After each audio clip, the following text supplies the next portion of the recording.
میٹھا میٹھا پیارا پیارا میرے محمد کا الله الحمد لله نحمده ونستهديه ونستعينه ونستغفره ونؤمن بالله ونتوكل عليه ونعوذ بالله من شرور أنفسنا ومن سيئات أعمالنا من يهده الله فلا مضل له ومن يضلله فلا هادي له ونشهد أن لا إله إلا الله وحده لا شريك له ونشهد أن سيدنا وسندنا وحبيبنا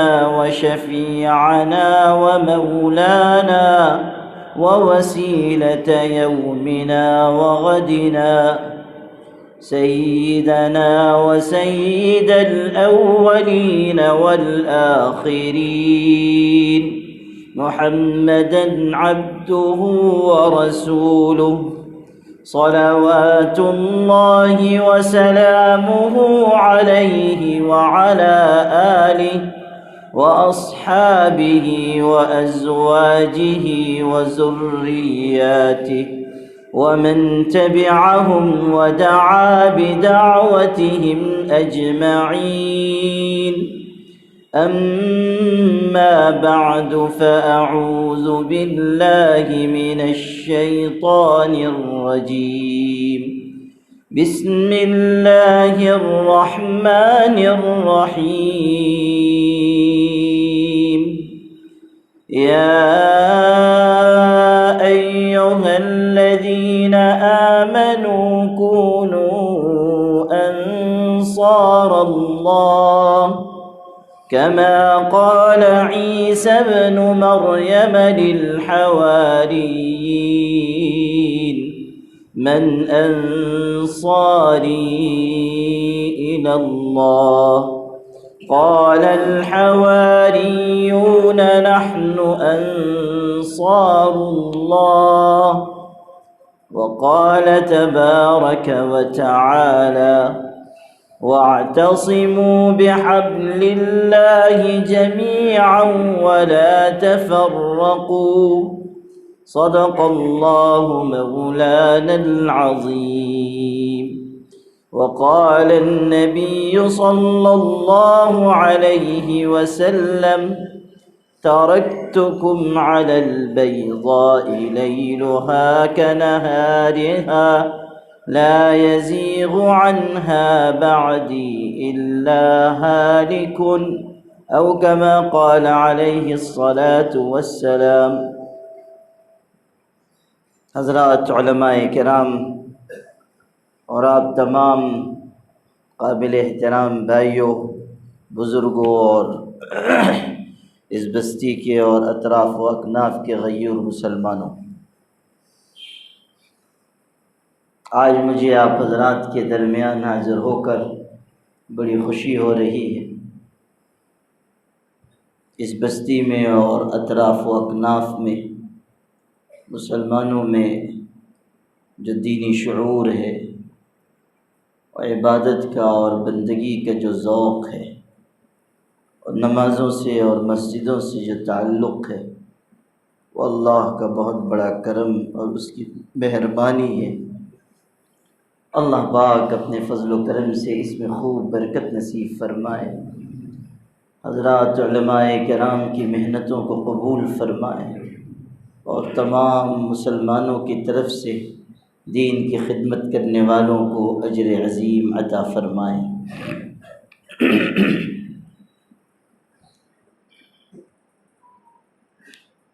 اللہ نے ہمیں جس دین اور شریعت کا پابند بنایا ہے وہ کائنات میں واحد دین و شریعت ہے کہ جس میں حق ہی حق ہے، باطل کی کوئی گنجائش نہیں۔ اللہ نے وہ دین دیا جو افضل ترین ہے اور جس کا ہر حصہ ہمارے اور آپ کے لیے کامیابی کا ذریعہ ہے۔ اسی لیے ہم سب کو اس بات کا پابند بنایا گیا کہ ہم اللہ کے دین پر پختگی کے ساتھ عمل کریں اور اس یقین کے ساتھ اس دین کو اپنائیں کہ اسی میں ہماری کامیابی ہے۔ اعلان ہوا وَمَن يَبْتَغِ غَيْرَ الْإِسْلَامِ دِينًا فَلَن يُقْبَلَ مِنْهُ وَهُوَ فِي الْآخِرَةِ مِنَ الْخَاسِرِينَ، کہ جو اسلام کو چھوڑ کر کسی اور راستے پر چلے گا، کسی اور مذہب کو اختیار کرے گا، اس کا کوئی عمل قبول نہیں کیا جائے گا اور وہ آخرت میں نقصان اٹھائے گا۔ کامیابی تو صرف اس دین میں ہے، اور یہی دین ہے جو اللہ نے اتارا ہے۔ یہ کسی کا بنایا ہوا نہیں ہے، یہ خدا کا اتارا ہوا ہے۔ اسی لیے ارشاد ہوا شرع لكم من الدين ما وصى به نوحا وإبراهيم وموسى وعيسى أن أقيموا الدين ولا تتفرقوا فيه۔ یہی دین شروع سے چلا آ رہا ہے، اور یہ وہ ابدی صداقت ہے جس کو کوئی چیلنج نہیں کر سکتا ہے۔ یہ وہ دین ہے جس کو کوئی مغلوب نہیں کر سکتا۔ جو لوگ اٹھیں گے اس دین اور اس شریعت کو پامال کرنے کے لیے، ایک وقت آئے گا کہ خدا تعالیٰ خود ان کو تہو بالا کر دے گا۔ اللہ تعالیٰ ان کو ان کے انجام تک پہنچائے گا۔ یہ دین مٹنے کے لیے نہیں آیا، یہ دین فنا ہونے کے لیے نہیں آیا، یہ دین مغلوب ہونے کے لیے نہیں آیا۔ الحق یعلو ولا یعلی علیہ، حق غلبے کے لیے ہے اور دین برحق بھی غالب آنے کے لیے ہے۔ اس لیے نہیں ہے کہ اس پر کوئی اور دین غالب آ جائے یا کوئی اور تہذیب غالب آ جائے یا کافرانہ یلغار اس کو مغلوب کر لے۔ اللہ کا دین اس لیے نہیں ہے کہ کوئی اس کے اوپر اپنا سکہ جما لے۔ یہ اللہ کا دین تو اس لیے آیا کہ سارے باطل ادیان و مذاہب کا قلع قمع کر دے اور سب پر خود غالب آ جائے۔ اسی لیے ارشاد ہوا هو الذي أرسل رسوله بالهدى ودين الحق ليظهره على الدين كله ولو كره المشركون۔ کافروں اور مشرکوں کو چاہے کتنے ہی ناگوار کیوں نہ ہو، اللہ نے یہ دین بھیجا ہے اس لیے تاکہ دین تو سارے دین پر، تمام ادیان و مذاہب پر غالب آئے۔ اور اعلان کر دیا گیا کہ اللہ کے دین کی اور اللہ کی شریعت کی باتیں بدلیں گے نہیں۔ زمانہ بدلے گا، زمانے کے قوانین بدلیں گے، زمانے کے حالات بدلیں گے، زمانے میں مختلف انقلابات آئیں گے، ویرانے آباد ہو جائیں گے، آبادیاں ویران ہو جائیں گی۔ دنیا کے مختلف ملکوں میں الگ الگ قسم کے انقلابات آئیں گے، لیکن اللہ کا دین جہاں تھا وہیں رہے گا، اور اللہ کے دین کی کوئی شق، خدا تعالیٰ کے دین کا کوئی حصہ، اس کی اتاری ہوئی شریعت کا کوئی جز تبدیل نہیں ہوگا۔ لا تبدیل لکلمات اللہ، زمانہ بدلے گا، خدا کا قرآن اور اس کا فرمان نہیں بدلے گا۔ ہے قول خدا، قول محمد، فرمان نہ بدلا جائے گا۔ بدلے گا زمانہ لاکھ صحیح، قرآن نہ بدلا جائے گا۔ اللہ کی اسی دین اور شریعت کے مطابق ہمیں زندگی گزارنا ہے اور سرخرو ہو کر خدا کی بارگاہ میں جانا ہے۔ جو کوئی اس شریعت میں ترمیم یا تبدیلی کی کوشش کرے گا، اس کی کوشش کو ناکام بنایا جائے گا۔ یہ مسلمانوں کی ذمہ داری ہے کہ وہ اللہ کے دین پر خود بھی عمل کریں، اور اگر کوئی مداخلت دین اور شریعت کے سلسلے میں ہو تو اس کا مقابلہ کریں۔ All India Muslim personal law board جو اس ملک میں تمام مسلمانوں کا، تمام مکاتب فکر، جماعتوں اور مسالک کا نمائندہ بورڈ ہے، اس کے قیام کا پس منظر بھی در حقیقت یہی تھا، اسی لیے میں نے شروع میں یہ بات عرض کی۔ All India Muslim personal law board قائم ہوا اس فکر کو لے کر کہ اللہ کی شریعت کے احکامات میں تبدیلی نہ کی جا سکے۔ 70 کی دہائی میں قانون آیا تھا متبنہ بل۔ متبنہ یعنی لے پالک، گود لیا ہوا بچہ، گود لیا ہوا بچہ ہے۔ اب اس کے بارے میں پارلیمنٹ میں ایک قانون لایا گیا، بل لایا گیا، وہ یہ کہ جو گود لیا ہوا بچہ ہوگا اس کو حقیقی اولاد کا درجہ حاصل ہوگا۔ ظاہر ہے کہ اسلام کی تعلیم اس کے خلاف ہے۔ اسلام یہ نہیں کہتا کہ کسی کے ساتھ اچھا سلوک نہ کیا جائے۔ دنیا کے لوگ کیا حسن سلوک کی تعلیم دیں گے وہ جو اسلام نے دی ہے؟ یتیموں کی کفالت، پریشان حالوں اور مجبوروں کی خدمت، لوگوں کے ساتھ اچھا سلوک، یہ اسلام سے بہتر اور کون سکھا سکتا ہے؟ لیکن اللہ تعالیٰ نے جو قوانین اتارے ہیں وہ ہر پہلو سے محتاط اور مفید ہے، کوئی پہلو اس میں کمزور نہیں۔ اگر گود لیے ہوئے اولاد کو، گود لیے ہوئے بچے کو حقیقی اولاد کا درجہ دے دیا جاتا تو حقیقی اولاد کے حقوق متاثر ہوتے۔ اس لیے کفالت کی بات تو کہی گئی کہ کوئی کسی کی کفالت کرنی ہے ضرور کیجیے، بلکہ ترغیب دی گئی کہ یتیموں کے ساتھ اچھا سلوک کیا جائے، ان کے حقوق کی رعایت کی جائے۔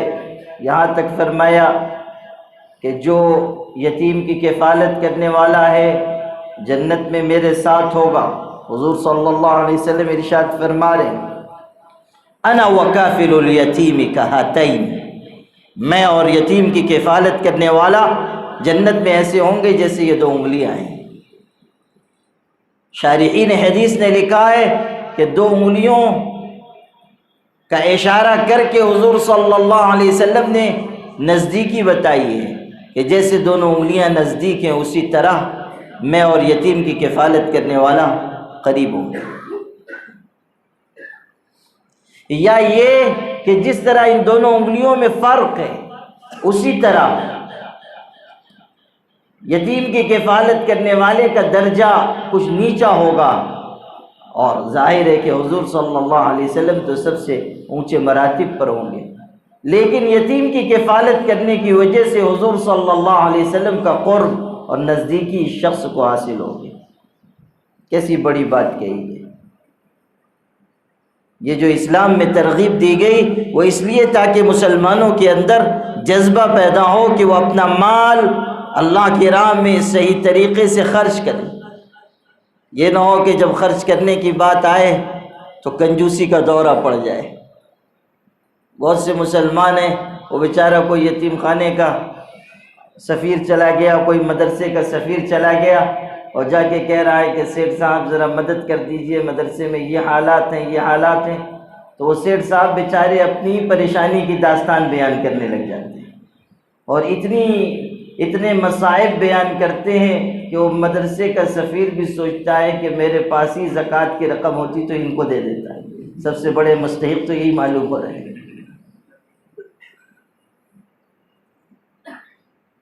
ہاں ایسا ہوتا ہے، بہت سے بیچارے سرمایہ دار حضرات ایسے ہوتے ہیں کہ جن کے پاس دولت تو ہوتی ہے، دل نہیں ہوتا۔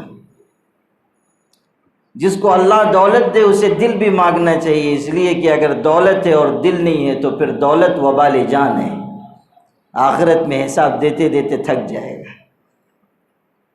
اور کنجوس انسان اللہ کی نگاہ میں پسندیدہ نہیں ہے، نہ انسانوں کی نگاہ میں پسندیدہ ہے۔ یہ ہمارے حضرات علماء بھی تشریف فرمائیں. شیخ سعدی کی گلستان میں ہے کہ کوئی ایک آدمی سفر میں جا رہا تھا اور اس کا دوست بڑا کنجوس تھا. اس نے جاتے ہوئے اپنے دوست سے کہا کہ بہت لمبا سفر ہے، پتہ نہیں زندہ واپس بھی آؤں گا نہیں آ سکوں گا، آپ سے بڑا گہرا تعلق ہے، آپ کی انگلی میں جو قیمتی انگوٹھی ہے وہ مجھ کو دے دیجئے، میں اس کو اپنی انگلی میں پہن لوں گا، جب جب اس انگوٹھی کو دیکھوں گا آپ کی یاد آئے گی، آپ کا ذکر زندہ ہوگا. وہ کنجوس تھا، اس نے سوچا کہ یہ انگوٹھی ہاتھ سے نکلی جا رہی ہے. اس نے کہا کہ نہیں بھائی، انگوٹھی تو میں تم کو نہیں دوں گا، رہ گئی بات یاد کرنے کی، تو جب جب تم خالی انگلی دیکھو گے تو میری یاد تو خود ہی آ جائے گی. یعنی یہ یاد آئے گا کہ میں نے فلاں سے انگوٹھی مانگی تھی اور اس نے نہیں دی، تو میری یاد تو ویسے ہی تم کو آ جائے گی. اسلام خرچ کرنا سکھاتا ہے، اور اللہ تعالیٰ یہ حقیقت یاد دلاتا ہے کہ جو تم کو ملا ہے وہ تمہارا اپنا نہیں ہے، ہمارا دیا ہوا ہے. اسی لیے جہاں جہاں اللہ تعالیٰ نے خرچ کرنے کی ترغیب دی ہے وہاں لفظ استعمال کیا مما رزقناکم، جو ہم نے تم کو دیا ہے. سورہ منافقون میں ارشاد ہو رہا ہے وَأَنفِقُوا مِمَّا رَزَقْنَاكُم مِّن قَبْلِ أَن يَأْتِيَ أَحَدَكُمُ الْمَوْتُ فَيَقُولَ رَبِّ لَوْلَا أَخَّرْتَنِي إِلَىٰ أَجَلٍ قَرِيبٍ فَأَصَّدَّقَ وَأَكُن مِّنَ الصَّالِحِينَ. ارشاد ہوا کہ ہم نے جو تم کو دیا ہے اس میں سے تم خرچ کرو اس سے پہلے کہ کسی کے اوپر موت کا وقت آ جائے اور پھر اس وقت وہ کہنے لگے کہ اتنا مال مدرسے میں دے دو، اتنا مال مسجد میں دے دو. اللہ تعالیٰ سے مہلت مانگے کہ تھوڑی مہلت مل جاتی، خرچ کر کے نیک بن جاتا. قرآن کیا کہہ رہا ہے؟ لَن يُؤَخِّرَ اللَّهُ نَفْسًا إِذَا جَاءَ أَجَلُهَا وَاللَّهُ خَبِيرٌ بِمَا تَعْمَلُونَ، کہ جب انسان کی موت کا وقت آ جائے گا تو پھر کسی کو مہلت ملنے والی نہیں. عالم کو اس کا علم، بادشاہ کو اس کی بادشاہت، وزیر کو اس کی وزارت، مشیر کو اس کا مشورہ، اور کسی بڑے سے بڑے صاحب تاج و تخت کو اس کا تاج و تخت، امیر کو اس کی عمارت. اللہ تعالیٰ کی طرف سے قائم کیے ہوئے اس موت کے نظام سے بچا نہیں پائے گی. جس کا جو وقت متعین ہے اسی وقت خدا کی بارگاہ میں جانا ہے. کوئی موت کے شکنجے سے اپنے آپ کو بچا نہیں سکتا. بڑے بڑے حکماء، اطباء، ان کی تدبیریں، ان کا علاج، ان کی حکمت و تدبیر سب دھری کے دھری رہ جائے گی، سب ٹھاٹ پڑا رہ جائے گا جب لاج چلے گا بنجارا. قرآن کہہ رہا ہے قُلْ إِنَّ الْمَوْتَ الَّذِي تَفِرُّونَ مِنْهُ فَإِنَّهُ مُلَاقِيكُمْ ثُمَّ تُرَدُّونَ إِلَىٰ عَالِمِ الْغَيْبِ وَالشَّهَادَةِ فَيُنَبِّئُكُم بِمَا كُنتُمْ تَعْمَلُونَ. اے پیغمبر، آپ اعلان کر دیجئے کہ وہ موت جس سے تم دور بھاگتے ہو وہ ضرور تم کو آ کر رہے گی اور پھر تم لوٹائے جاؤ گے اس اللہ کی طرف جو کھلی چھپی تمام باتوں کو جاننے والا ہے. اس کی نگاہ سے کوئی چیز پوشیدہ نہیں ہے، ہر چیز کے اوپر اس کی نگاہ ہے. ان اللہ کان علیکم رقیبا، خدا نگراں متعین ہے. جو کچھ تم کہہ رہے ہو، جو کچھ تم دیکھ رہے ہو، جو کچھ تم سن رہے ہو، جن کاموں کو تم انجام دے رہے ہو، ایک ایک نقطے پر، ایک ایک شوشے پر، ایک ایک بول پر، ایک ایک عمل پر، ایک ایک قول پر، ایک ایک فعل پر اللہ کی نگاہ ہے. ما يلفظ من قول الا لديه رقیب عتید. سورہ قاف میں 26ویں پارے میں ارشاد ہو رہا ہے کہ تم میں سے کوئی اپنی زبان سے کوئی جملہ نہیں نکالتا مگر ایک مضبوط لکھنے والا مقرر ہے جو آنکھوں کے اشاروں تک کو لکھ لیتا ہے. خدا کا نظام قائم ہے اور خدا تعالیٰ کا ضابطہ نافذ ہے کہ ایک ایک چیز اللہ کے ہاں محفوظ کی جا رہی ہے. کون ہے جو اپنے عمل کو خدا کی نگاہ سے چھپا سکے؟ حضرت لقمان اپنے بیٹے کو نصیحت کر رہے ہیں، 21ویں پارے میں نقل کی جا رہی ہے. یا بنی انہا ان تک مثقال حبۃ من خردل فتکن فی صخرۃ او فی السماوات او فی الارض یأتی بها اللہ. اے میرے بیٹے، اگر تو کوئی گناہ کا کام کرے گا وہ رائی کے دانے سے بھی کمتر ہو، چٹان میں گھس کر کرے گا، زمین آسمان میں کہیں بھی چھپ کر کرے گا، یاد رکھنا قیامت کے دن اللہ اس عمل کو حاضر کر دے گا۔ یأتی بہ اللہ تعالیٰ اس عمل کو لے آئے گا۔ کون سی چیز ہے جو اللہ کی نگاہ سے چھپی ہوئی ہو؟ ثم تردون إلى عالم الغیب والشہادہ فینبئکم بما کنتم تعملون۔ پھر اللہ بتائے گا جو کچھ تم دنیا میں کر رہے تھے۔ کسی نے خلوت میں تنہائی میں کوئی گناہ کیا، لوگوں نے نہیں دیکھا مگر پروردگار نے تو دیکھا۔ کسی نے دروازے بند کر لیے، کھڑکیاں بند کر لی، روشن دان بند کر لیے، اور پھر کوئی نافرمانی کا کام کیا تو وہ دروازے تو بند ہو گئے جو مخلوق اور مخلوق کے درمیان ہے، لیکن وہ دروازہ کبھی نہیں بند ہو سکتا جو مخلوق اور خالق کے درمیان ہے، جو بندے اور اس کے پروردگار کے درمیان ہے۔ ایک ایک چیز اللہ کی نگاہ میں ہے، اور اللہ قیامت کے دن بتائے گا۔ تو ارشاد ہو رہا ہے کہ موت تو آ کر رہے گی اور پھر تم لوٹائے جاؤ گے اللہ کی طرف، موت آ کر رہے گی۔ خواجہ عزیز الحسن مجذوب فرما رہے ہیں آنے والی کس سے ٹالی جائے گی، آنے والی کس سے ٹالی جائے گی، جان ٹھہری جانے والی جائے گی، روح رگ رگ سے نکالی جائے گی، ایک دن تجھ پہ خاک ڈالی جائے گی، ایک دن مرنا ہے آخر موت ہے، کر لے جو کرنا ہے آخر موت ہے۔ آخری انجام موت ہے، آخری انجام فنا ہے۔ کل من علیہا فان ویبقى وجہ ربک ذو الجلال والاکرام۔ جو کچھ روئے زمین پر ہے مٹ جانے کے لیے ہے، باقی رہنے والی ذات تنہا اللہ کی ہے، اسی کو بقا ہے۔ کل شیء ہالک الا وجہ، ہر چیز ہلاک ہو جائے گی سوائے ذات الہی کے، اور تمام انسان کشاں اپنی موت کی طرف رواں دواں ہیں، بڑھتے جا رہے ہیں اپنے انجام کی طرف۔ تو قرآن کہہ رہا ہے کہ جب موت کا وقت آ جائے گا اس وقت انسان چاہے کہ مہلت مل جائے عمل کی، خرچ کی، انفاق کی، قنوت کی، رکوع سجود کی، تو اس خام خیالی کو ذہن سے نکال دو، اس لیے کہ جب وقت آ گیا تو پھر مہلت نہیں ملے گی، وقت آ گیا تو پھر گنجائش عمل ختم ہو گئی، مہلت عمل ختم ہو گئی۔ تو قرآن بتا رہا ہے اللہ کی راہ میں خرچ کرو، یتیم پر، مسکین پر، فقیر پر۔ اسلام کا ایک نظام ہے خدمت خلق کا، اسلام کا ایک نظام ہے لوگوں کے ساتھ حسن سلوک کا، اسلام کا ایک نظام ہے لوگوں کی ہمدردی کا، ایثار کا، قربانی کا۔ قرآن نے تو یہاں تک کہا کہ فک رقبۃ او اطعام فی یوم ذی مسغبہ یتیما ذا مقربہ او مسکینا ذا متربہ۔ قرآن بتا رہا ہے کہ دین تو یہ ہے کہ تم کسی غلام کو آزاد کرو، دین تو یہ ہے کہ تم کسی غریب، مسکین، یتیم، فقیر کو کھانا کھلاؤ۔ اسلام کی تعریف کی گئی ہے اس صورت میں، ان آیتوں میں۔ بخاری کی روایت میں حضور سے پوچھا گیا ای الاسلام خیر یا رسول اللہ، اللہ کے رسول اسلام کی بہترین خوبی کیا ہے؟ آپ نے فرمایا اطعام الطعام والسلام علی من عرفت ومن لم تعرف، بھوکوں کو کھانا کھلانا، اور جس کو جانتے اس کو بھی، اور جس کو نہ جانتے اس کو بھی سلام کرنا۔ یہ دو خوبیاں اسلام کی بہترین خوبیاں ہیں۔ تو اسلام تو ایثار اور اخوت اور مہربانی اور ہمدردی کا دین ہے۔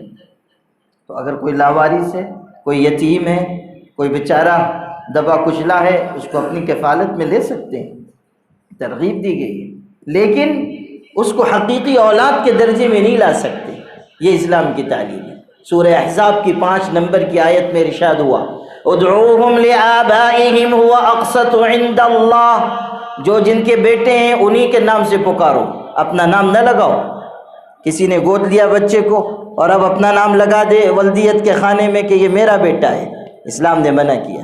زید بن حارثہ رضی اللہ تعالیٰ عنہ، حضور صلی اللہ علیہ وسلم نے ان کو بڑی محبت سے پالا پوسا تھا، اور آپ کے عالی اخلاق کو دیکھ کر وہ اتنے متاثر ہوئے تھے کہ اپنے گھر جانا انہوں نے پسند نہیں کیا جب ان کے ماں باپ اور ان کے گھر کے لوگ لینے کے لیے آئے۔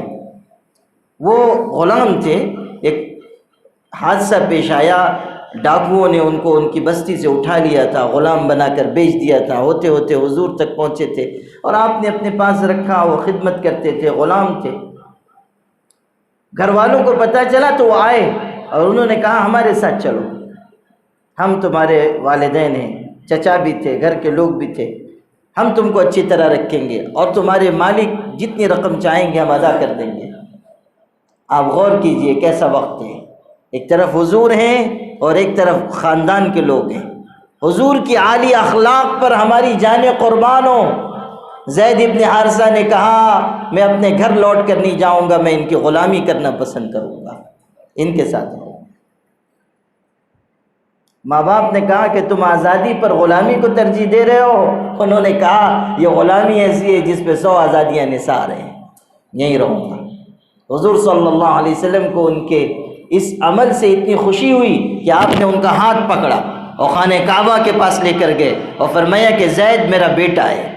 آپ نے فرمایا زید میرا منہ بولا بیٹا ہے۔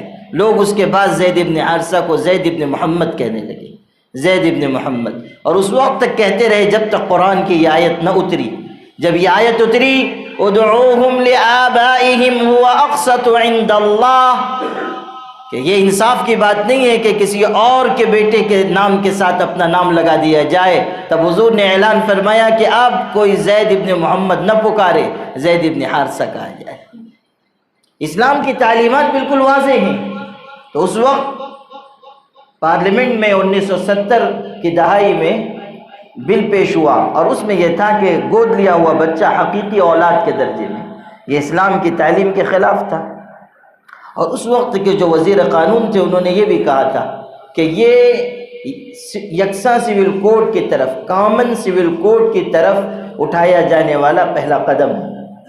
جب یہ بات ہمارے علماء تک پہنچی، خاص طریقے پر اس زمانے کے بہت ہی عظیم عالم ربانی حضرت مولانا منت اللہ رحمانی رحمۃ اللہ علیہ، تو وہ بے چین ہو گئے اور انہوں نے اس خطرے کو محسوس کر لیا کہ اب قوانین شریعت کی حفاظت کا ایک متحدہ پلیٹ فارم قائم کیے بغیر ہم قانون شریعت کی حفاظت کی لڑائی نہیں لڑ پائیں گے۔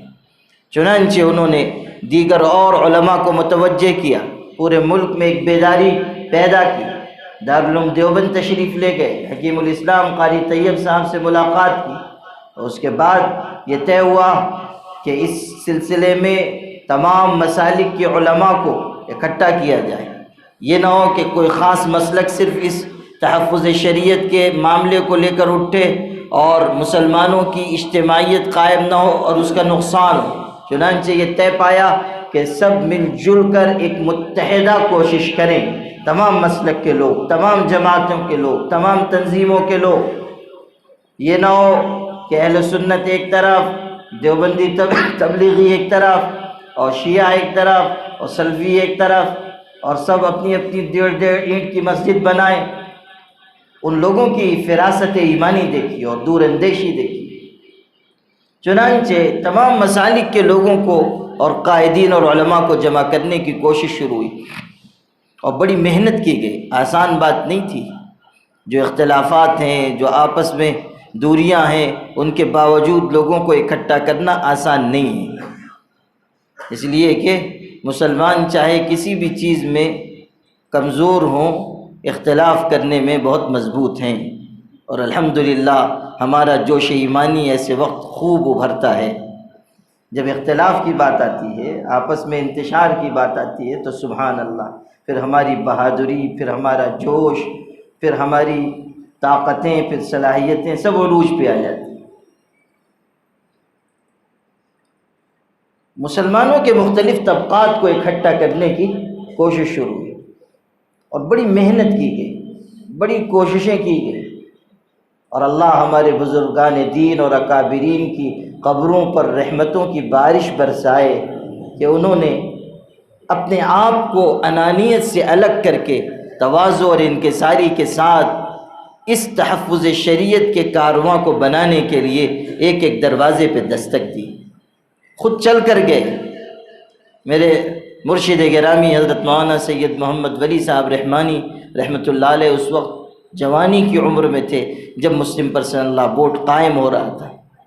انہوں نے مجھ کو بارہا بتایا، پوری تاریخ بتائی کہ کس کس طرح ان کے والد اور اس زمانے کے علماء اور خود حضرت مولانا ولی رحمانی صاحب اس کارواں کے ایک فرد ہوتے تھے، کہاں کہاں گئے، کس کس طرح لوگوں سے ملاقاتیں کی، کس طرح منت سماجت کی، لوگوں کو قریب کرنے کی کوششیں ہوئی، اس زمانے کے اہل سنت والجماعت کے بہت بڑے عالم تھے مولانا برہان الحق رضوی، جو مولانا احمد رضا خان کے خلیفہ تھے، ان کے شاگرد تھے، اور بڑے پیر طریقت اس جماعت کے تھے، اور ان کا بڑا حلقہ تھا اور ہزاروں ان کے مریدین تھے۔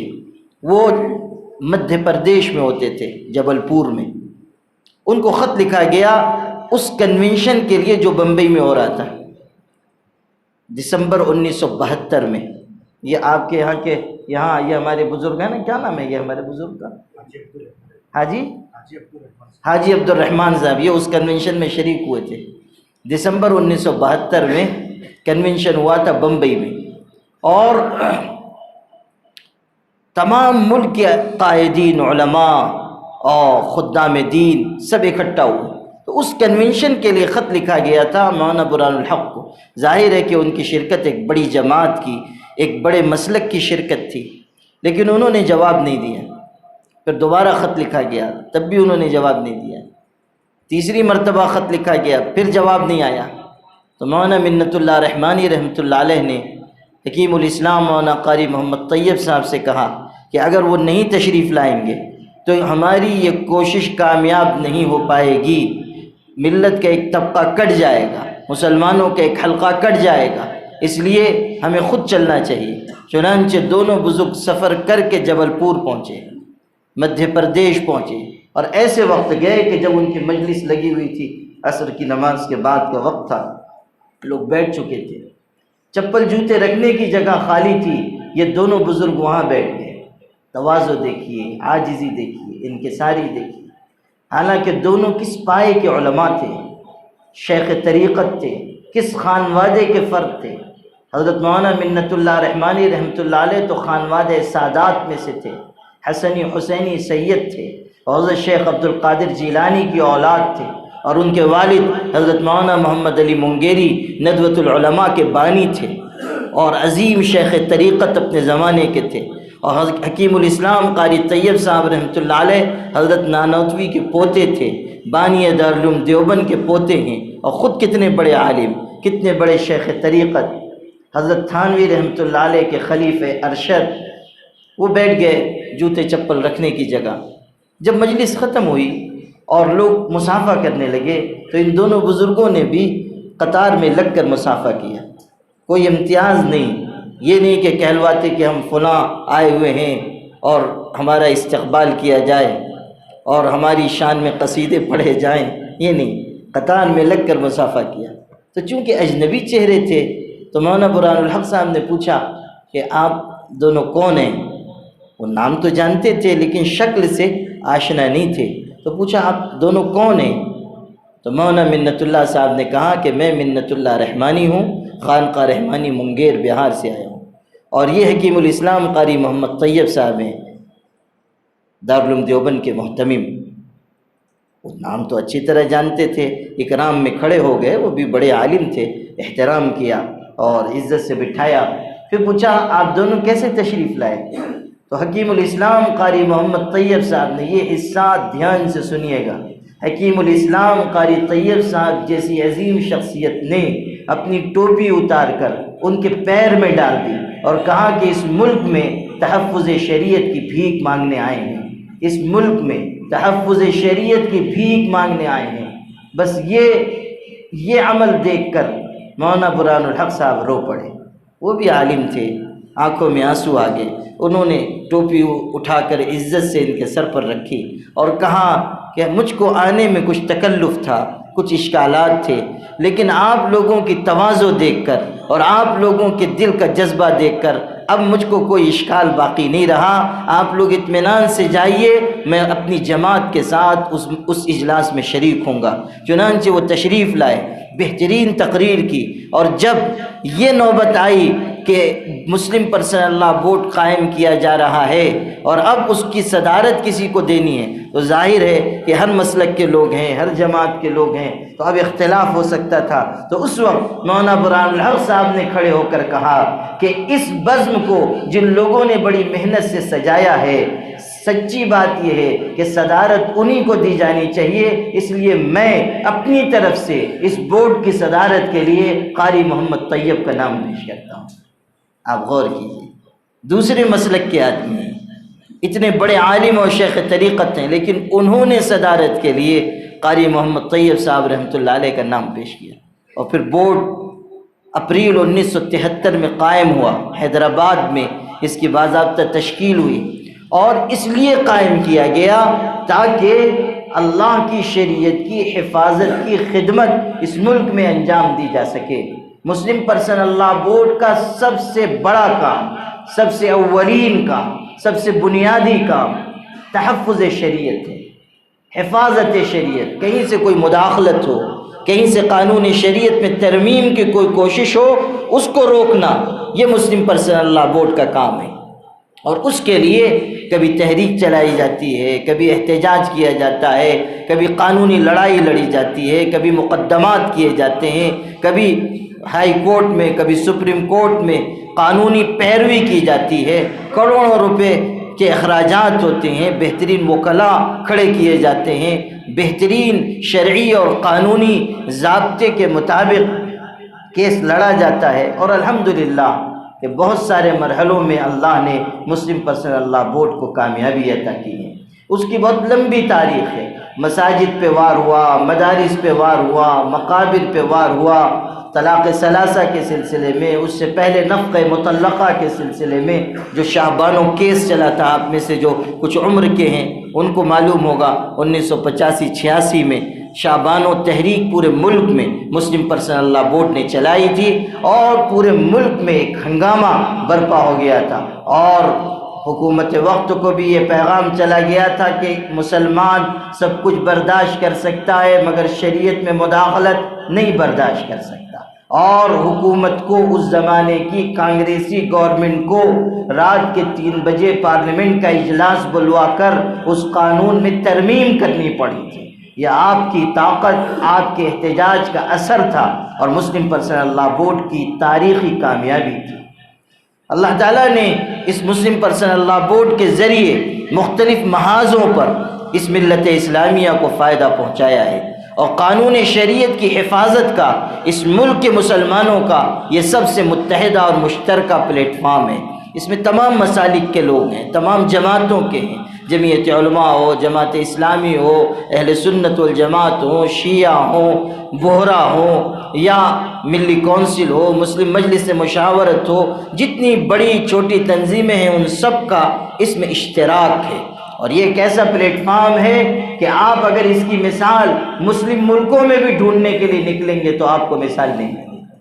ایسی مثال کہ سب ایک ساتھ بیٹھ رہے ہیں، سب ایک ساتھ مشورے کر رہے ہیں، الگ الگ مسلک کے لوگ ہیں، الگ الگ ذہن کے لوگ ہیں، الگ الگ نظریات ہیں، الگ الگ خیالات ہیں، لیکن وحدت کلمہ کی بنیاد پر ایک ہیں، اور قرآن کی اس آیت پر عمل نظر آتا ہے کہ وَاعْتَصِمُوا بِحَبْلِ اللَّهِ جَمِيعًا وَلَا تَفَرَّقُوا، اللہ کی رسی کو مضبوطی سے تھام لو۔ اختلاف کہاں نہیں ہوتا، گھر میں اگر 4 افراد ہیں تو ان میں اختلاف ہو جائے گا۔ ابھی نکاح ہو کے چند دن نہیں گزرے کہ میاں بیوی میں کھٹ پٹ شروع ہو جاتی ہے، اور آج کل تو ذرا جلدی شروع ہو جاتی ہے، اور سنا کہ آپ لوگوں کے یہاں بھی آج کل چنگیزی خون جوش مارنے لگا ہے، اور نکاح کے بعد بہت جلد طلقتو کی گردان پڑی جا رہی ہے۔ ہاں، ایسی خبریں دشمنوں نے سنائی ہے مجھ کو، حالانکہ یہ اچھا مزاج نہیں ہے۔ مسلمانوں کو بہترین ازدواجی زندگی گزارنی چاہیے، بہترین۔ یہ نہ ہو کہ ابھی شادی ہوئی نہیں کہ اختلافات شروع۔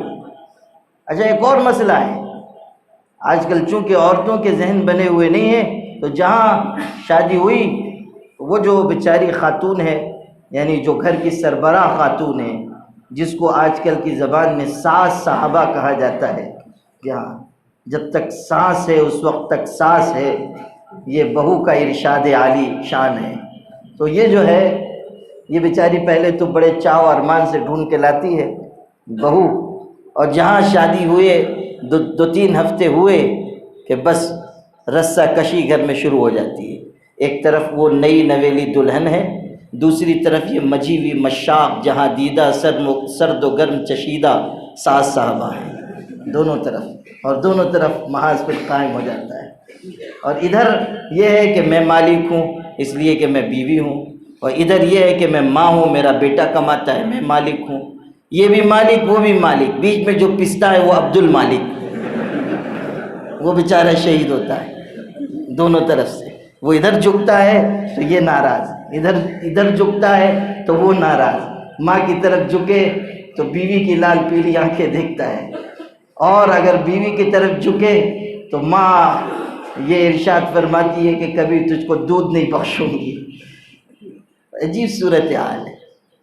وہ ہے نا کہ کوئی فقیر تھا، وہ گھر کے دروازے پہ اس نے کہا اللہ کے نام پہ کچھ دے دو، وہ ساس تھی، اس نے کہا اللہ کے لیے بابا معاف کرو، وہ بیچارہ چلا گیا، گلی کے کونے تک پہنچا تھا تو بہو نے آواز دی بابا ادھر آؤ، اس نے سمجھا کہ یہ پرانی ہے کنجوس ہے، اور یہ جو نئی والی ہے یہ ذرا سخی ہے، حاتم تائی کی بھتیجی ہے، تو یہ کچھ دینے کے لیے بلا رہی ہے۔ وہ بیچارہ بڑی امید سے واپس گیا، تو جب دروازے پہ پہنچا تو بہو نے بھی کہا بابا اللہ کے لیے معاف کرو۔ اب اس کو بہت غصہ آیا کہ میں تو پہلے ہی چلا گیا تھا، پھر دوبارہ کیوں بلایا؟ تو اس نے کہا کہ میں تو چلا گیا تھا، گلی کے کونے پہ تھا، تو نے کیوں بلایا جب دینا نہیں تھا؟ تو بہو نے یہ کہا اصل میں بات یہ ہے کہ وہ ساس تھوڑی مالک ہے جو کہے گی کہ بابا معاف کرو، گھر کی مالکن میں ہوں، جب میں کہوں گی معاف کرو جب تم جاؤ گے۔ تو بھکاری بھی محفوظ نہیں ہے اس ملکیت کے جھگڑے میں۔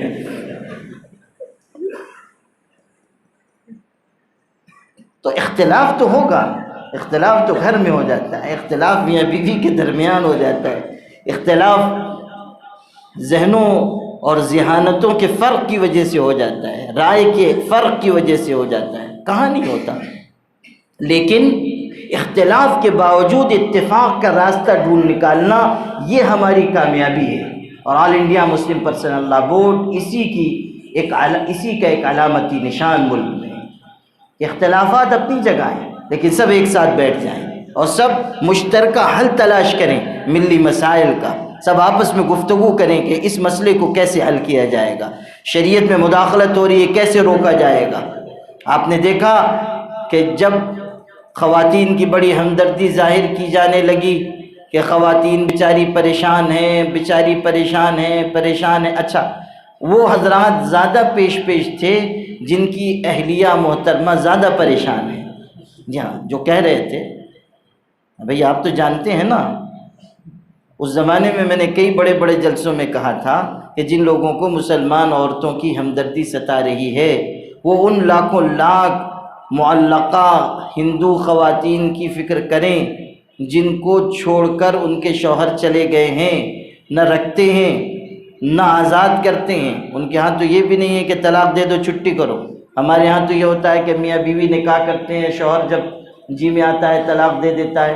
ان کے ہاں یہ ہے کہ شادی ہوتی ہے عورت مرد کے درمیان اور طلاق دیتے ہیں جج صاحب طلاق دیتے ہیں، مقدمہ کورٹ میں لے جایا جاتا ہے اور بتائیے کہ کن بنیادوں پہ طلاق چاہیے، پھر اگر جج صاحب کا استخارہ نکل آتا ہے کہ طلاق دے دینی چاہیے تو وہ دے دیتے ہیں، اور نہیں تو ایسا بھی ہوا ہے اس ملک میں کہ کیس دائر کیا گیا اور جج صاحب کا موڈ ٹھیک نہیں ہے، انہوں نے طلاق کا فیصلہ ہی نہیں کیا، 10 سال 20 سال 25 سال 30 سال گزر جا رہے ہیں، اس کے بعد فیصلہ ہو رہا ہے طلاق کا۔ اب بیچارہ وہ دوسری شادی کرے گا یا خانقاہ میں جا کے تسبیح پڑھے گا؟ ارے بھائی جب 30 سال گزر جائیں گے، 25 سال کی عمر میں مقدمہ ہوا تھا تو اب وہ کس لائق رہ گیا؟ وہ تو جائے گا حضرت مفتی احمد خان پوری صاحب کی خانقاہ میں تسبیح پڑھے گا۔ اللہ اللہ خیر صلی اللہ۔ ہمارے یہاں تو پھر بھی گنجائش ہے، طلاق ہو جاتی ہے، راستہ کھلا ہوا ہے۔ تو میں نے یہ کہا کہ آپ لوگوں کے ہاں تو لاکھوں لاکھ معلقہ خواتین ہیں، لٹکی ہوئی نہ ادھر نہ ادھر، اور ان کے شوہر ان کو چھوڑ کر بھاگ گئے ہیں، اور بھاگنے والوں میں اعلیٰ رأسہم فضیلۃ الشیخ، پہچانے کہ نہیں پہچانے؟ یا اللہ، آپ ہی لوگوں کے ہاں سے تو تشریف لے گئے ہیں یہاں، بلکہ آپ لوگوں نے یہاں سے پارسل کیا، لگتا ہے آپ لوگوں نے زیادہ قنوت نازلہ پڑھی ہوگی کہ اللہ مصیبت کو دفع فرما۔ آپ لوگوں کی قنوت نازلہ میں زیادہ تاثیر ہے۔ تو اعلیٰ رأسہم فضیلۃ الشیخ، وہ ادھر جلوہ افروز ہیں، اور پھر کہہ رہے ہیں کہ مسلمان عورتوں کے اوپر بڑا ظلم ہو رہا ہے۔ مسلمان عورتیں بیچاری بڑی ستم رسید. ارے بھائی آپ کو مسلمان عورتوں کی کیا فکر پڑی ہے؟